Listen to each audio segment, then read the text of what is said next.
Hi Foodsters! Today we are going to make a dish that I would love to call better than McFlurry. Well, because it is, I feel, better than McFlurry because it just has 3 ingredients and it's also a 2-in-1 Oreo mousse / cookies and cream ice cream.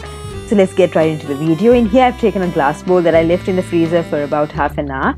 Even the blades of my electric beater, I kept them in the fridge for about half an hour. And now I've taken very cold heavy whipping cream, that's 1 cup, and as we keep beating it, it's going to thicken up and we'll gradually add in 1/4 cup of condensed milk and keep whisking it while we add the condensed milk. And you can see we just have to beat it until it forms something called soft peaks. We don't have to wait till the stiff peak stage, just creamy enough for it to fall over itself, but it's not too runny as well. As you can see here, I've shown a close-up view.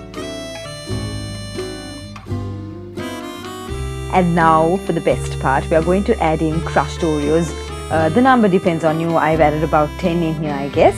And if you can see, I've cut it in different sizes so that it will both mingle into the cream, but at the same time, the big pieces will still be crunchy. And we are just going to mix it together and leave it in the fridge overnight to set. So if you want to make this an ice cream, then you leave it in the freezer overnight and you'll get cookies and cream ice cream. But if you just want the mousse, then you just have to leave it in the fridge.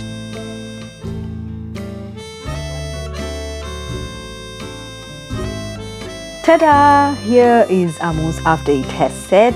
You can see just how light, airy and fluffy it is with the large chunks of Oreos.